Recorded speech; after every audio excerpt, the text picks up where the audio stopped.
intentional is not a good thing.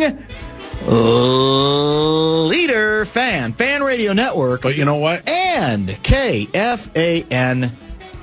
It's 2 minutes and it's 15 seconds past 3 o'clock Central Daylight Time. Welcome back. Bumper to Bumper is live and local. Are we going the distance tonight? Should be. Are we out early? No. For an extended Timberwolves pregame? No, we should go right to 6:30 when the pregame will take over. That's good. All right. I'm willing to leave early. I bet you are too. I'd like to get in place. Yeah, but for the 7 o'clock tip. Whatever works. So we'll be here until 6:30 and maybe longer. We'll see how that goes. On a absolutely gorgeous Tuesday afternoon here in the Twin Cities of Minneapolis and St. Paul. The name of the program is Bumper to Bumper, sometimes called the Afternoon Aardvark, the Friday Football Beast, a number of other names that has been called, some disparaging, occasionally some complimentary as well. Gaardsy produces the show. My name is Dan Barreiro, former Ink Stain Wretch, newspaper of the Twin Cities. It does strike me as kind of intriguing that one of the modern-day 2026 sports cliches spouted, I guess you could say trumpeted by sort of the new age managers, to a certain extent the new age coaches, and this actually goes beyond the toy department. It's in the real world too. The term is, we're going to be very intentional about what we do. And silly me, I thought that's what, without calling it that we're always doing all the time. You thought it was implied. Yeah, I thought it was intentionality was implied. Yeah, we don't need to declare it. Other than, I guess, it turns heads and people, they're serious. They're intentional. If they're intentional, they must be in this to get it done. No accident. No, there can be no, there's nothing serendipitous about it. It has to just be they're being intentional. The problem with the guy who ran the show before, he wasn't intentional. He did things unintentionally, and it caught up with him. And I'm thinking about this last night and this morning because I can't get past the words of the Minnesota Wild head coach, Hynes, in the wake of a crushing setback in Game 4 that took away any chance. You can't have a pivotal Game 5 if the series isn't 2-2. And in the case of the Wild and the Avalanche, the series is no longer, it was never. It's now 3-1. So pivotal's gone. As we discussed yesterday, my hope was that we could have back-to-back pivotal Game 5s. Wolves tonight and Minnesota Wild, I think their next game is tomorrow night, if I'm not mistaken. Yep. So after the game, how did Hynes put it regarding his own? Well, I guess I could put it this way. He was very intentional about his criticism of his team. Here's the quote that makes no sense to me. I think the style of game that we needed to play to win the game, we made the conscious choice not to play that way tonight. The conscious choice not to play the game that way, or to play it the right way. And he was asked, when did you pick up on this? I'd say from the start. Now, is that just a head coach very annoyed with the way his team has proceeded? Is that a head coach being too hard on his team that still, it was a tie game. Was it midway through the third period, still tied? We tied it. For a couple minutes. Yep. Yeah. Yep. Whatever it was, I can't imagine a worse statement about the team and about the players. I couldn't believe it when I saw it. Maybe Louis will help translate it. He's going to join us at 5:30, and maybe some people from the hockey community can do the same. We're going to reboot the Bradshaw and Bryant KFAN text line presently, 64686.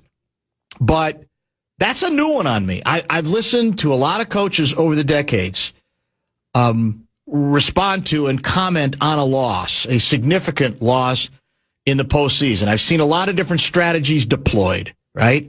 I've seen some coaches in very calculated fashion say not so much what they believe or what they think the message is that they needed to send to their team. But this one was extremely curious. And I'm assuming from his point of view, he's saying, we just got done playing the game from the start. We consciously played the game the right way, the style of game. And the results were abundantly positive. Yet for whatever reason, we stubbornly decide, no, we don't want to try to win the same way. That's boring. Let's go out and try to win. Let's experiment. It's only game 4, Western Conference semis. This is what's the big deal? And by God, we're going to prove something to ourselves if we're intentional about this and get the thing done. And it did not happen. It frankly did not end up coming close to happening. And what concerned me and what bugged me was he's right. I mean, it was whatever it was we decided to do differently, we did do it from the start. Now, we talked about this yesterday. Human nature is such that the losing team, especially if it's a good team, is going to respond to getting beaten. Colorado got beat pretty soundly and decisively in game number 3, correct? Yes. So we generally then see, at least at the start, the other team might have a little extra adrenaline. They might be trying to make their own point, right? They might be very intentional about what they are attempting to do. And then the cliche goes, ride that adrenaline out. Just make sure it's still a ball game or a puck game when that adrenaline has worn off, and you'll be fine, right? But on the other hand, you can't. The position the team was in, the Wild I'm talking about, you can't experiment that way either. You at least have to attempt to join the battle, and it looked like we didn't, other than the goaltender. I mean, and the goaltender clearly, as far as I'm concerned, it's the only reason the game ended up being as close as it was, and that's not unprecedented in hockey. You don't have to apologize for that. But in terms of everything we thought we learned, everything we thought we understood about how you beat a very good, a team that has Stanley Cup equity, how you going to give yourself the best chance to push them and to put them at least back in the situation where they return home, knowing the series is now 2-2 and it's best of 3, and you can also invoke the other cliche. If you do that, then to a certain extent in Game 5, the pressure is on the Lanch, correct? On Colorado. Big time. So it was, has Russo commented on the Hynes approach? Because I guess some people may say, well, he's trying to send a message to his team for the next game. But I don't remember, like I said, I've heard a lot of explanations, assertions, analyses by coaches. Some of them calculated, some of them just, emotion after a game from the heart. But that's a new one on me. Let me read it again. I think the style of game that we needed to play to win the game, we made the conscious choice not to play that way tonight. Was steam coming out of his ears when he said it? He seems like a pretty level-headed guy. That's what I thought. But I was stunned when I saw that as well. And then players, they didn't corroborate it. Exactly. They said, we really didn't do what we needed to do until, about halfway through the second period. By the way, they were leading too, and actually had some pretty good chances to go up 2-rip, if I remember correctly, that they just couldn't. There was one in the first period that was right in front of the net that they missed. I can't remember who it was. And that's the disappointing part, because then once Colorado kind of got in it, then was that the fanning on a shot? Somebody fanned on a shot, right? Exactly right. Yeah. They were chasing, and it felt inevitable that Colorado was going to find a way to score, given how many opportunities the Wild gave them, just not getting it out, not clearing it right, not getting it deep enough, like the players said. It seemed like they had the puck for the entire first 10 minutes of the third period, and so it felt inevitable when they took the lead. Yeah, it's I don't want to say it's soul-crushing, but pretty close. It's a buzzkill. Because at the very least, I think what you're looking for, all right, we're back. We kind of elevated ourselves back in it, and at the very least, what we're going to see is a hammer and tong, Titanic, maybe game for the ages kind of Stanley Cup playoff game, right? Because we knew Colorado was not going to, curl up in the fetal position and die. But the assumption was you're encouraged about your own performance to this point in the series. You're at home again. The crowd, I'm assuming, had to be into it. They're waiting to tear the place down. And that's what you do. That's the state of hockey. The first thing I thought of when I read the Hynes quotes was, if that's what Hynes thinks, what does Bill Guerin think? I mean, I can't believe he's in a very good mood today either. And I get it. The series isn't over. Hockey, 3-1 deficits, not as daunting historically. Funny game. As basketball. But now you got to go, well, you know the story. You have to win twice there. You have to come back and win here, too. There's now no margin for error. And is it not fair to say that the average hockey fan might today have that same familiar pit in the bottom of his stomach? Yes. I think you could feel it last night. Yeah. Even if you won, you got out of first round, that's what it reverts to, I think. When you squander what seems to be an opportunity, and the head coach is confirming it and saying, I am curious. I wish, and I don't know how much follow-up there was with Hynes to say, okay, well, what did we not play, quote unquote, heavy enough? What was the style we attempted to implement to beat them this time that wasn't there before? Maybe that follow-up was asked. I don't know. Because to me, that's the next question about a conscious choice not to play that way. In game 4, which you have to have. Against a team favored to win the cup. It boggles the mind, really, if you think about it.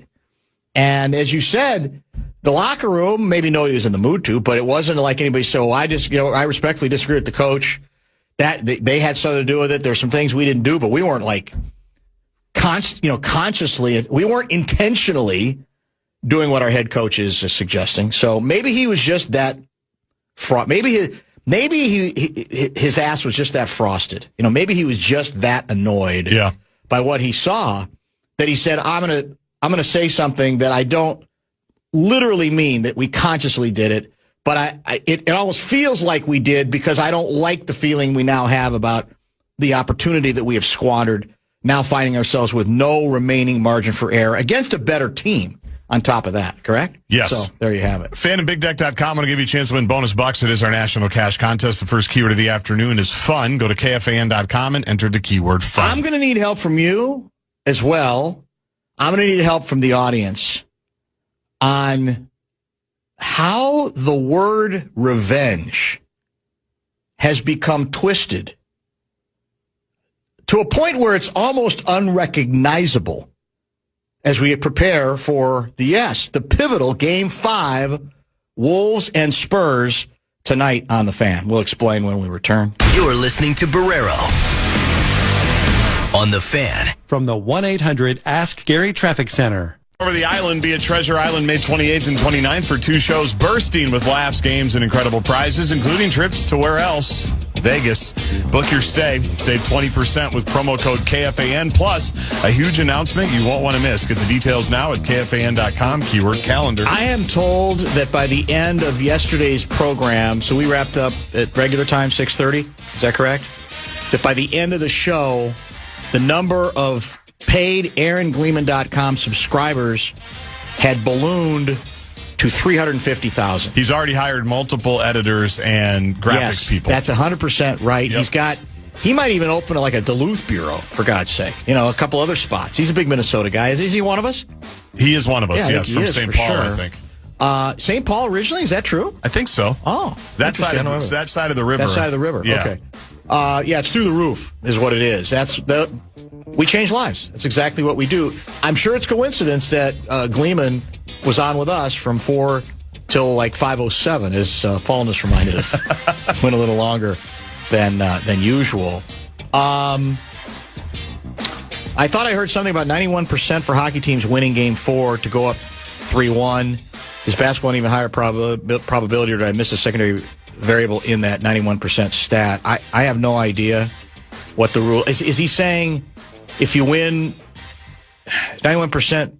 If you go up 3-1, I would imagine. For teams winning game 4 to go up 3-1. Is he saying to go on to win the series? I would assume. If you win and go up 3-1. Yeah, that surprised me if it's that high, if it's 91%. Obviously, your chances are good, especially when you're playing a team that you're probably better than. Craig writes, this is out of Boston, the former hockey player on 9 to Noon was not bothered by the quote that you referred to. I don't know who that is. I don't think I'm bothered by it. I'm just saying it's an indictment. It's not like it's ruffled my. It's unusual because to that extent it feels very front. We've heard coaches before say, "Well, we didn't do the things we needed to do to win." It's unusual to hear a guy say, "We consciously seem to be going in a different direction." I don't know who that was aimed at, and maybe we'll find out it's some kind of a calculated approach, like I said, where he thinks he's going to work successfully on the heads of his players. So I don't know what was said 9 to Noon on it. And obviously everybody's entitled to their view on this, but it's not a matter of being bothered. It's a matter of that's quite an indictment about the state of your team, if you really believe it, given the stakes and given the circumstances too. Combination of all those things. I always wonder when a coach takes no responsibility and is so frontal about calling out his players publicly, if they are in CYA mode. We coaches have had a great plan, but the players. That's from Chris F. That is always a danger. We've talked about that over the years. Like it's because the comeback can be, well, it's your team. You saying you didn't get through to them the right way, or the message didn't get through, or whatever. It's the well that you can go to a few times. If you're a legend, you can go to it a lot. If you're less than a legend, you can go there a few times, but then it might catch up with you, and people start saying, "Well, it's your deal." Isn't that part of your responsibility? That might too be part of the story. I love that you use the term presently correctly, but I don't agree about your use of the term pivotal. It's the even-numbered games that are pivotal, resulting in a 2-game swing. After game 4, it's either tied 2-2 or a 3-1 situation, unless, of course, it's a sweep. Same with game 2 and 6. But can't you also say that if it's 2-2, game 5 is considered pivotal because then the team that loses is one loss away from being eliminated? Yes. I think that's why they call it pivotal. That's why they call it pivotal. I mean, what he's referring to is a different kind of pivotal. True. That's true. But they're always 2-game swings, I think, to a certain extent. And the pivotal, I think, has more to do with the percentages for the team that wins the game relating to the team that loses the game. Yes, that could be true. And that really starts in game 3. I've seen stats where in a best of 7, whoever wins game 3 to go up 2-1 typically has a really good chance to win. It's the playoffs. They're all important when there's a 1-game separation. I blame the loss on whoever brought in the Twins. What a bad omen. That was the Dan Minnesota. A lot of people have played that card. Twins are catching a stray. I thought the Let's Play Hockey presentation by our new manager was brilliant. Great. They've had some unbelievable ones. Into it. Yes. He was definitely, he tried to sell it. He seemed to be engaged in the moment. But, yeah, that's the problem for the Twins right now. They're going to get blamed for even things they have absolutely nothing to do with. Or there's going to be a feeling that the vibe is just a mistake. You're asking, you're tempting the sports guys to say, really? You want to bring in members of the Twins? But I would argue it's not the Twins we're mad at, right? It's the owner we're mad at. Right. Not necessarily the players are the players. And I've the got manager, no beef with Shelty. What's the manager done? Yeah, nothing. Except be a good dude, it seems like. And lost a lot in Pittsburgh. He lost 100 games a season for 5 years. Another locked-in ownership from what I've gathered. The Pirates. That's also And also, true. fairness in Shelton Savagery Act, they had Justin Jefferson do one as well, and it was as good a Let's Play Hockey that's ever been done in the building, and they lost that game too. So, great. Yeah, we get. You know how it goes. I mean, there's a lot of psychoses related to this stuff, and so we're going to put. We have plenty. 2 and 2. We're going to put 2 and 2 and 2 together and come up with 10. Because when you get that stuff in your mind, you're going to come up with reasons that have nothing to do with the actual outcome. the Wild had a blueprint. Game 3 was the blueprint for how to tie the series up, and they did not execute and bring the same style of play. That's what Hynes was trying to express, and perhaps light a fire under his team. They clearly had conversations pregame on the bench and between periods, but little adjustments by the team were made. I loved the comment. Again, I'm not here to praise or to savage the comment. I'm just saying it's an unusual comment, and it's very telling. It's a how does that happen? Exactly, and that's the issue it raises, because to his point, well, he's trying to motivate him for the next game, and you say, okay, that's fine and good, but this was the game. I mean, Game 4 was the game. Now, if they turn around and win 3 in a row, it will be called the stroke of psychological genius, right? It will be repeated early and often that Hynes went someplace where no other coach had gone before with the conscious part, although he would have been better off saying intentional, because that's more with it and wow in 2026 than conscious, don't you think? Yes, we were not intentional enough. We're not intentional enough. People, I think the kids would have really gone, they would have. Yeah, Hynes, who knew? No wonder they didn't win. They weren't intentional enough. Or, no, in this case, they were intentional about playing the wrong way, which makes absolutely no sense. By the way, injury update. I don't know if this is the Spurs' attempt to tease Wolves Nation, Wolves fans. But have you noticed that now, not one, but 2 I have important Spurs wing players have now popped up on the injured list for tonight as questionable. We knew about De'Aaron Fox already, right ankle soreness. Yep, from yesterday. And now Dylan Harper, who, by the way, there are NBA people who will tell you that today, right now, Dylan Harper is the second best player on the team. He's good. He had the last game, 24 points. Yep. I think it was like 7 for 10 from the floor. He was clinical. So Harper has got left knee soreness. Fox has right ankle soreness. They're both being viewed, I believe, as game time decisions. So is that the Spurs teasing us a little bit, or is there a chance that either or both of those guys are going to be out? Because if both of them are out, that's enormous. Oh, it's huge. Enormous. Yeah. Now, that doesn't mean even if we're intentional, we automatically win, but that's a huge swing on the injury scale, right? Because those are 2 very good. They played really well the other players, night. and exactly it. So stay tuned. I meant to text Johnny to see if he's got any inside word, even off the record, what people are saying on the chances that either or both of them would play. And if even one of them is out, I think that could have some significance. Or hampered. Too. I mean, just plain hampered. Yes. The day of injury report ad is always more ominous. That's what the NBA insiders always tell us. That's true. They put the one out the day before. Yeah. Everybody kind of knows, okay, this is what's going on. This is what's happening. When things get added day of, it's almost to me like an automatic doubtful when somebody's listed as questionable the day of. Now, again, it's the playoffs. You fight your way through it. Interestingly, the Wolves have an update to their injury reports as well, where Julius Randle is listed as questionable, but it has nothing to do with injury. You had to, didn't you? I mean, we might only have 4 more days of this.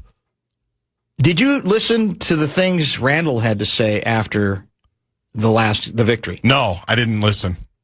I noticed it looks like Scoggins was talking to him post-game.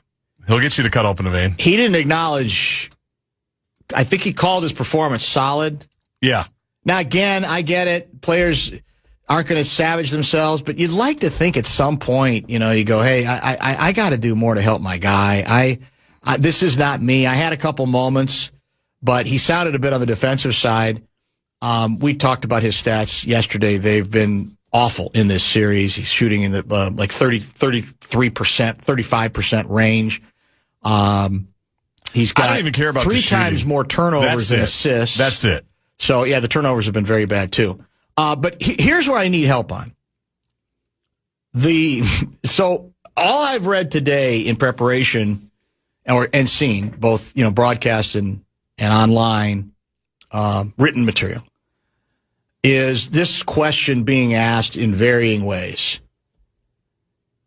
Will this be Wemby's? Will tonight be the night that Wemby exacts revenge? And what makes me chuckle about that isn't that it's a great headline. It gets people's attention. Yep. Revenge factor. We love all that stuff. But let's go back and review how we got to the current place we are.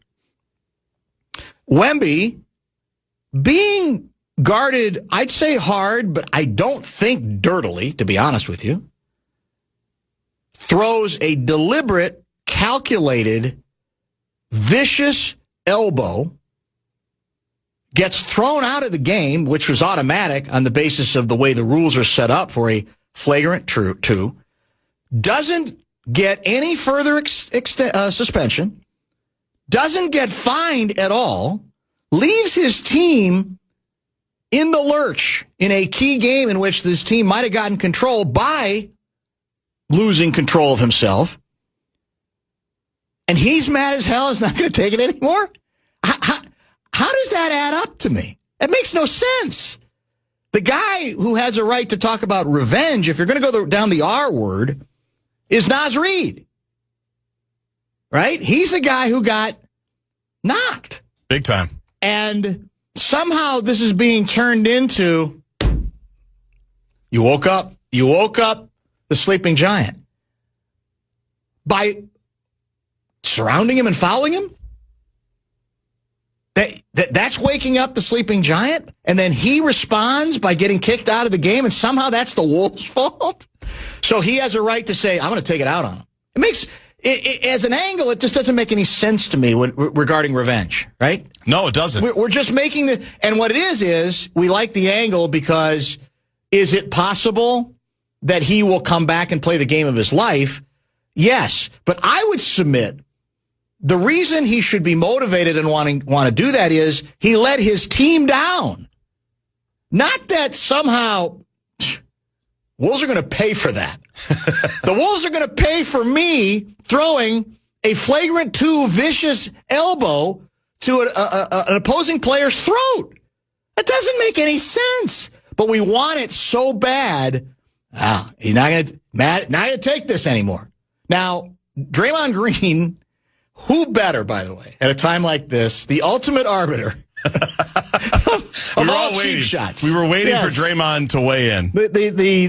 You want to talk about a guy who's intentional when it comes to cheap shots? Yeah, that's true. And even analyzing them. Who better than Day? We got I think it's about 3 minutes of sound. You can fade it when you think it's run its course, but it will sort of set up a different part of this story that raises other tantalizing questions, I think, for tonight. Let's listen to Day, who, by the way, is there any doubt that when he retires, he will be the single biggest NBA broadcast entity this side of Charles Barkley? You think so? I absolutely. Because I think he is good at this. I think he knows. He can be. No, I think he's going to be great. I mean, forget the biases. I'm just saying day to day, his ability to find the story that matters and to comment on it, I think he's going to be absolutely brilliant. But let's listen to what he had to say about Rudy, Wemby, the Wolves, and what might be coming next. We found out this morning that Wemby won't be suspended, that Wemby will not be fined, and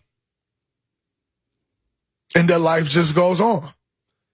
And as someone who's been suspended from a very important Game 5, I think me being suspended from Game 5 is actually irrelevant. What I do think is relevant, though, is what if it was Naz Reid elbowing Wemby like that? So if Naz Reid looked at Wemby, turned away, loaded his elbow right to the neck, and proceeded to follow through with the other hand as though that wasn't a mistake. I didn't mistakenly elbowed you. I elbowed you to put you down, and now I'm coming through and follow with my left hand to actually make sure you go down and get off me. What would have happened? Now, when I saw all of this happening, and then I saw Mitch Johnson's press conference, I was like, whoa. He took matters in his own hand, and if the referees ain't going to call it, I'm happy he did. Well, there's intent, guys. There's intent. Y'all won't get him off, so I'm going to do it. So, as I posed the question, what if it was the shoe was on the other foot and it was Naz Reid taking out Wemby? I think this situation would look totally different. There would be fines. There would be suspensions. Listen, I'm not one to ever want to see guys get suspended, but standards has been set. Fines have happened. Jaden McDaniels and Joker just got fined for much less. For there not to even be a fine, it's crazy. It's crazy. And I'm not for guys getting fined. I'm not for guys getting suspended. But for there not to even be a fine, let alone a suspension, I think it's insane. So what I would say to the Minnesota Timberwolves, get ready. After watching their coach say, well, I'm happy he took the matters into his own hands and leveled Naz Reid with an elbow, I would say to the Minnesota Timberwolves, hey, guys, this is fair game. There's no suspension. There's no fines. This is fair game. Who coming out there tonight or tomorrow night and doing it to Wemby? Who's going to elbow him in the face? That's what I would be saying. Like, who's getting him? Because clearly there are no fines for this act. There's no suspensions. You may get ejected. Fine. You may take Wemby out the game. So who's doing this to Wemby? Because to see the reactions, like, yo, Mitch Johnson's reaction was crazy. To see those reactions, you got to get your get back. If nobody's coming back at those guys, going back at Wemby, you lose the war. Because what he just did was set a tone. And you either go full force at it or you get rolled over. So we're going to see what the Minnesota Timberwolves do. There it is. A lot to chew on there. An awful lot to chew on there. Johnson was crazy. On several points, I agree with Green. I think the sad reality, I've felt all along that if you don't suspend them, I'm fine if the reason is history, which often is taken under history of that player, which is often taken under consideration. Which I think is fair. 100%. Yeah. It shouldn't be, well, because he's a star. He's the future of the league, whatever the case may be. And that's what Kendrick Perkins is going with, too. Exactly. Yep. And there may be some truth to it. I can't countenance. But there are people, because somebody, I think the other day said, well, it's like, it's the difference between like Steph Curry and Draymond, not saying about history, but talking about stature. And I'm going, no.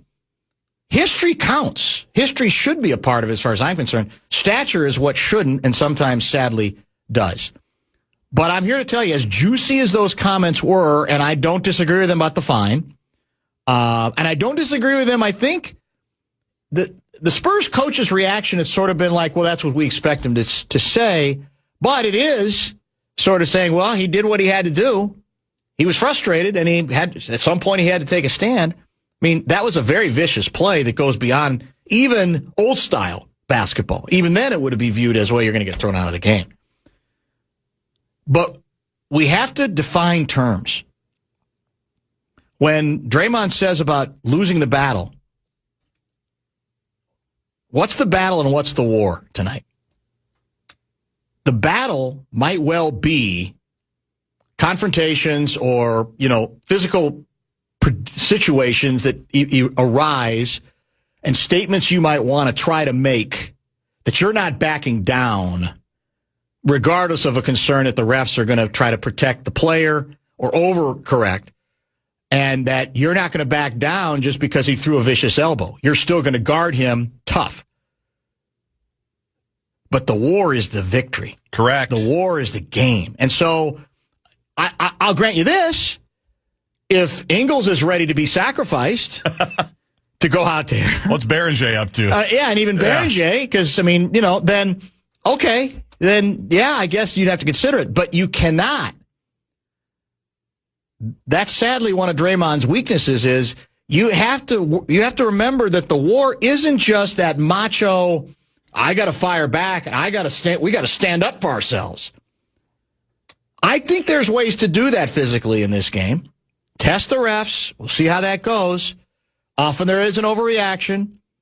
There was an overreaction in the Oklahoma City Lakers series when Laker head coach whined about officiating. In the next two games, I'm told OKC barely went to the line. It didn't matter. They've won. They've swept the series. So there's that danger. But to me, the Finchy objective and his statements and his speeches pregame is, guys, we really want to piss off Wemby and the Spurs and even, the powers that be in this league that have already anointed this guy as the future and maybe even protected him by not suspending him or at least fining him in addition to throwing him out of the game. Beat him. Come back here up 3-2 with a chance to do what we did against Denver and end the series right here. That's how you thread the needle on this thing. You can't. Now, you want to get to the regular season next year? Sure. Because that happens in hockey some and even in basketball. Okay. Yeah. But this is our playoff. These are our playoff lives on the line here in the next 3 games. That's the one part of the discourse today, and you nailed it, is what I also don't agree with is, yeah, of course, you want to keep the physicality. You want to keep doing exactly what you've been doing. Yes. You want to keep following your game plan. But to go in there, because Kendrick Perkins said the same thing. He said, someone's got to go get him. He said, I'm 1,000% on what Draymond said. Yeah. Someone's got to, which I don't agree with because. And it depends on what that means. Because I saw Perkins in that segment showed a couple shots of when he basically said a couple of mean picks, knocking, I can't remember who the player was down, to stand up for a teammate. And I still just don't like that. Well, the danger of it is if it escalates. Yeah. But there may be ways to be physical to try to get the point across. But in the end, I think you got to fight that battle another day unless you don't care about winning the war. All you care about is, what we did? We stood up for ourselves. Well, technically we lost, the series in 6, but we stood up for ourselves. But we have in our game pride. 5. Yeah. That's what I rebel against. It's like, to me, I'm thinking Gordon Bombay Mighty Ducks, we beat them on the scoreboard. Yes, that's exactly. what I'm thinking. I'm thinking Happy Gilmore, Shooter McGavin, going to kick your ass on the course. That's what I'm thinking. I'm not trying to think about settling scores because this dude lost his mind and got himself tossed, and you're mad about it because he didn't get any further suspension or fine, and I'm sure the Wolves are mad about it, even though they knew that he probably wasn't going to be. Knock him out of the playoffs. This whole season has been about them going up against Oklahoma City in the Western Conference Finals. That's how you get them back. Double T on this subject and much more at the top of the hour. Louis to talk puck at 5:30. We've got some women's hockey to discuss when we come back and a couple of other texts to get to as well. Don't go away. You're listening to Barreiro on The Fan. Carboni's Pizzeria ready to run the floor for your Game 5 playoff party tonight. Swing by one of their 30-plus locations. Grab championship-level pizza. Get set for another deep playoff run. Find your nearest Carboni's at carbonispizza.com. Double T at the top of the hour, and Luigi will join us at his customary 5:30 time on this edition of the Bumper to Bumper program. A 701 guy writes, calculated equals intentional. Well, we know that. The idea was certain buzzwords have arisen, have sort of been popularized by the With It and Wow crowd, and they don't use calculated because it doesn't sound as impressive as intentional.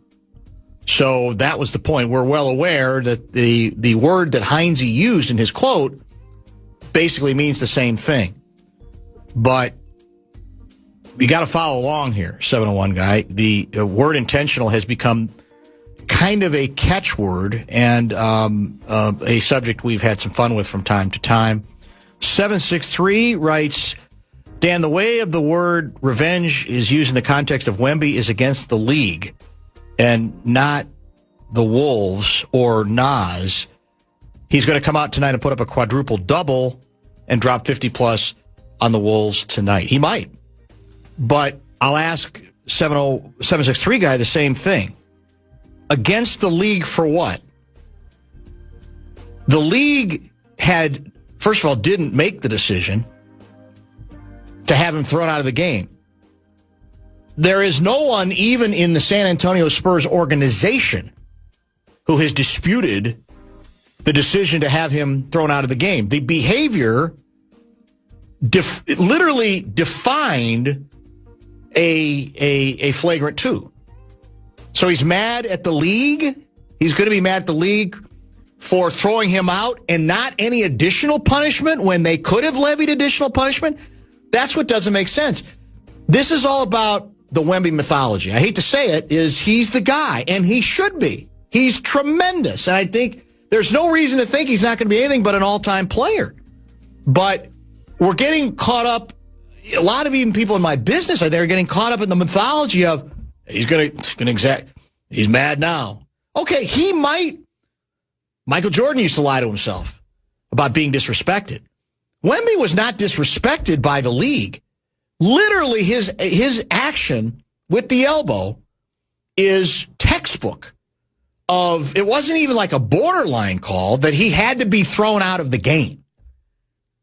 But the idea that he's going to take it out on the league for that, when they actually could have punished him more, that's just you wanting to believe the mythology of, God, I can't wait when he scores 100 against the Wolves. Now what we'll say. And again, he might. He might play very, very well. He's a great player. We've already seen that. So the Frost and the Montreal team, they are going to play Game 5 tonight. Is that correct? As of now, game's on.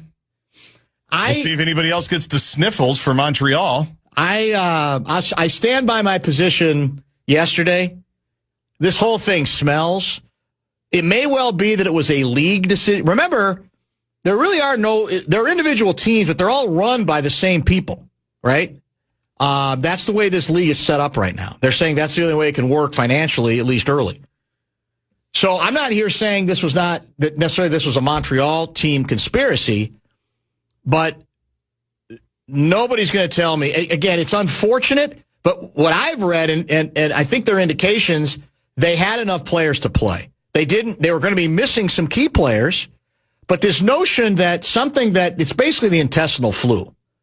You're going to tell me that health officials are going to say it's too dangerous to expose the other team to intestinal flu in a hockey game? Sorry. Now, we all know things do go through hockey teams fast, but that to me is feeble. And frankly, part of the problem has been there's not been just the way this story has been handled, it hasn't been handled. To give people a better idea, okay, here's the reason we did this, and this.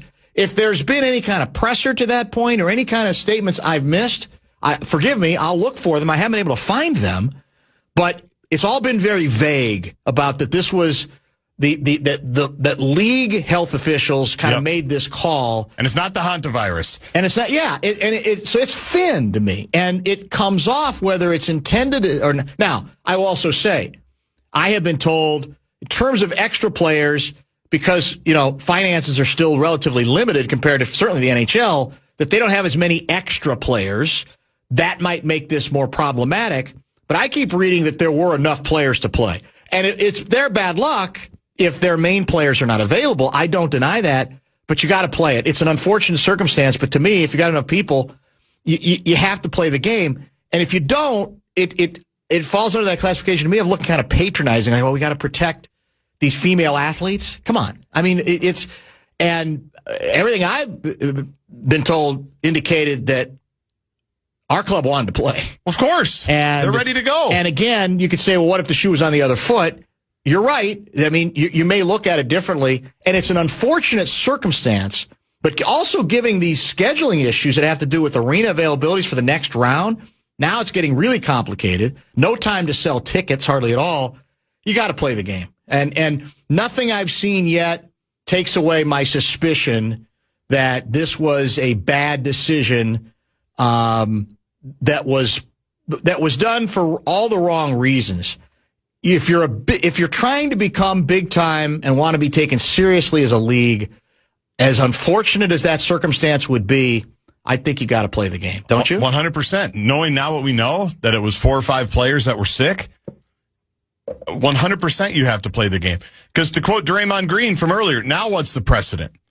Yeah, that's exactly now, right. Moving forward, we can go, hey, we got 3 How many that are are out. out? Yeah, that's right. We got 3, and what's the line? It might be our top line, and we don't have a lot of secondary scoring. Like that, I'm stunned that this is what it was. Once we learned that it was basically 5 players, I'm shocked that they made this entire accommodation for that, because I was with Parker Fox last night. His fiance Taylor's on the team. We were talking about it, and we're going to be doing Howlin' with the Homies tonight after Game 5, and we were talking about. He found a game in like 2004 in the NHL that was canceled. I don't think it was playoffs. I don't think it was anything like this, where you can find random games, these random one-offs, but not many, and not for something like this. So I'm shocked. Unless you, in your Constitution, ahead of time, you've got a set of rules that sort of dictate, and you say, well, here, let me show you. Here's what we already have in our Constitution or rule book, whatever the case may be. But I don't think that exists in this case. I think they got caught. They didn't quite know what to do, and they said, "Oh, you got some players who are sick." And come on, the idea that you're worried about other players, because it's not COVID, it's not any of those sorts of things. It's not hantavirus. It's the intestinal flu, basically, as well. And that's not fun.